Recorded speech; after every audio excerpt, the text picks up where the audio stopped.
आप देख रहे हैं हेडलाइंस 24 में आपके साथ जफर हसन सिद्दीकी। सजाए काला पानी, नाम सुनकर ही आदमी की रूह कांप जाती थी। यहां ऐसी जिंदगी दी जाती थी कि कैदी खुद मांगते थे मौत की दुआ। काला पानी यानी कि मौत, और चारों तरफ हिलोरे मारता पानी। यहां से कोई भी कैदी शायद ही बचकर जा पाता था। यह जेल अंडमान निकोबार आइलैंड की राजधानी पोर्ट ब्लेयर में बनी हुई है। इसे ब्रिटिश सरकार ने भारतीय फ्रीडम फाइटर्स को सजा के तौर पर कैद रखने के लिए बनाई थी, जो कि दिल्ली से हजारों किलोमीटर दूर थी और समंदर में भी 1000 किलोमीटर अंदर पानी के अंदर थी।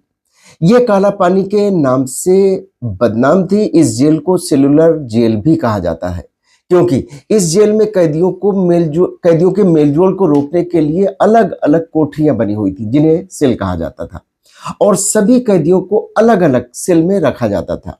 इन कोठरियों की तादाद 694 थी। इस जेल में रहना बहुत ही मुश्किल और तकलीफ देह था। कैदियों को भरपेट खाना नहीं मिलता था। वक्त से काम पूरा ना करने पर कैदियों को सख्त सजा दी जाती थी। इस जेल में रहने की वजह से कई कैदी फिजिकली और मेंटली टूट जाते थे। कई कैदियों ने आत्महत्या भी कर ली। इस जेल में कैदियों को भयंकर यातनाएं दी जाती थी। इस तरह की जेल और सजा का मकसद ब्रिटिश सरकार का विरोध कम करना और आगे से किसी को सरकार के खिलाफ आने से रोकना था। इस जेल में बंदियों पर अत्याचारों के खिलाफ महात्मा गांधी और रविन्द्रनाथ टैगोर ने भी आवाज उठाई थी, और इसी जेल में अंग्रेजों ने विनायक दामोदर सावरकर को भी रखा था। हम लोगों ने तय किया कि क्यों ना काला पानी की जेल में अपनी टीम भेजी जाए और देखा जाए कि अंग्रेज यहाँ कैदियों को कितनी यातनाएं देते थे।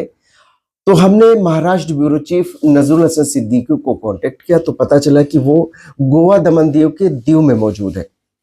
लेकिन खुशी की बात यह रही कि अंडमान निकोबार के काला पानी जेल में जाने के लिए हमारे महाराष्ट्र ब्यूरो चीफ नजरुल हसन सिद्दीकी तैयार हो गए। वहां से वो हेलीकॉप्टर से दमन और फिर दमन से मुंबई पहुंचे और मुंबई से फ्लाइट लेकर अंडमान निकोबार पहुंचे, और फिर वहां के मंजर को उन्होंने अपने कैमरे में कैद किया। आइए देखते हैं।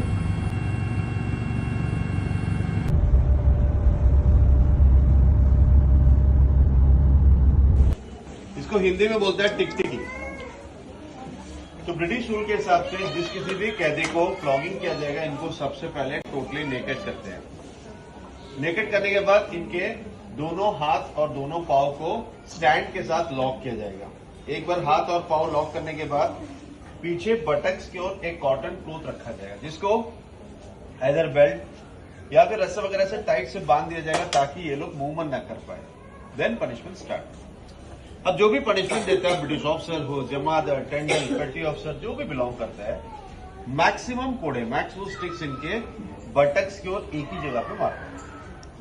अब देखिए, कंटिन्यूसली एक जगह पे कोड़े पड़ने से क्या होगा, अगर स्किन फट जाए, चमड़े फट जाए, तो उनको डबल पेन होता है। नीचे लेट नहीं पाएगा, बैठ नहीं पाएगा, चल फिर नहीं पाएगा, टॉयलेट नहीं कर पाएगा, ऐसे बहुत सारे प्रॉब्लम्स को फेस करते थे। ये जो है बाकी फ्रीडम फाइटर्स जो मौजूद था ना, उनके लिए भी एक लेसन थी, और जो न्यू कमर्स था उनका स्पिरिट को तोड़ने के लिए भी ऐसे पनिशमेंट देते थे। और इसमें सबसे बड़ी प्रॉब्लम क्या थी कि ये जल्दी हील नहीं होगा, क्योंकि जैसे जैसे लोग बैठने की कोशिश करेगा ना, स्किन स्ट्रेच होता जाएगा, पेनफुल होता जाएगा। उसी तरह आप लोग यहाँ पे देख सकते हो पनिशमेंट ड्रेस।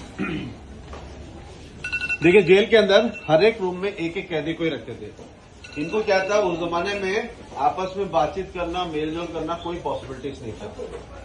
सपोज ये लोग कभी आपस में कहीं बातचीत करता हुआ पकड़ा गया, या फिर किसी ब्रिटिश ऑफिसर्स के साथ किसी ने आर्गुमेंट कर ली, काम करने से रिफ्यूज करता है, ऐसे केसेस में उन दिनों एक पनिशमेंट पीरियड डिक्लेयर करते हैं, उनको एक ड्रेस बनाता है, जिसको इस तरफ में देखिए बोरे का बना हुआ ड्रेस है। अब ड्रेस पहनने से क्या होगा, इनके ऊपर itching reaction, skin disease, allergy, rashes, ऐसे बहुत सारे प्रॉब्लम होते थे। नॉर्मल ड्रेस, ये जो पीछे मॉडल में आप लोग देख रहे हैं, ये नॉर्मल ड्रेस है। जो भी जैसे भी खड़े हैं वैसे ही खड़ा रहेगा।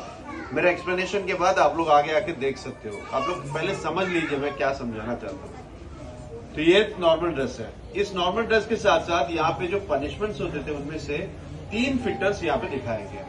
पहला फिटर है चेन फिटर। मुझे ध्यान दीजिए, आप लोग यहाँ उधर नीचे छोड़ दीजिए, मुझे ध्यान दीजिए, आपको समझ में आ जाएगा। चेन फिटर में क्या है, कमर में एक चेन डाला जाएगा, जिसको पांव के एंड तक चेन के ही साथ जोड़ता है। अब चेन क्या है, फ्लेक्सिबल होने की वजह से ये लोग एटलीस्ट बैठ सकते हैं, खड़ा हो सकता है, चल फिर सकते हैं। लेकिन बाकी दो में आप लोग जब देखेंगे ना, देख सकेगा चेन की जगह पे कमर में रिंग डाला हुआ है और उस पे पाँव के एंड तक जो है बार को जोड़ता है, यानी कि रॉड को जोड़ता है। रॉड जब बेंड नहीं होगा तो क्या होगा, ये लोग अपना घुटनों को बेंड नहीं कर पाएंगे, घंटों जो उनको ऐसे ही करना होगा। और एडिशनल जो है लास्ट वाली जो बार क्रॉस बार फिटर्स में पाँव के बीच में एक रॉड भी डाला हुआ है, इससे क्या होगा, पाँव को नजदीक भी नहीं कर पाएगा। तो ये 3 फिटर्स जो इस जेल के अंदर पनिशमेंट के तौर पर उनको ज्यादा देते थे। ये नेक रिंग, जैसे आज हम लोग आई कार्ड यूज करते हैं, उस जमाने में इसको यूज करते थे। अभी जिनको पीछे दिखाई नहीं दिया, एक बार आके देख कर फिर बाहर आइए, फिर मैं आपको रूम ले जाऊंगा। सर जी फिलहाल अभी हम जहाँ पे है, ये जेल का नंबर 7 विंग का निचला हिस्सा, इसके ऊपर वॉश टावर तक आप लोगों को जाना है। तो हर एक रूम यहाँ पे इक्वल साइज का था, 13.5 फीट बाई 7.5 फीट की थी साइज। और इन सभी रूम में एक कॉमन चीज आप लोग नोटिस करोगे, होगा इसका लॉकिंग सिस्टम। बिल्कुल right hand side L shape में बना हुआ इसका लॉक सिस्टम है, ताकि अगर कोई कैदी अंदर मौजूद, उनके हाथ में चाबी भी मिले तो क्या होगा, अंदर से हाथ बाहर तक पहुंच नहीं पाएगा खोलने के लिए। उस हिसाब से जो है सारे रूम्स के लॉक सिस्टम को बिल्कुल बाहर बनाया गया। किसी भी रूम में कोई वॉशरूम, टॉयलेट, बाथरूम ऐसा कोई फैसिलिटी नहीं था।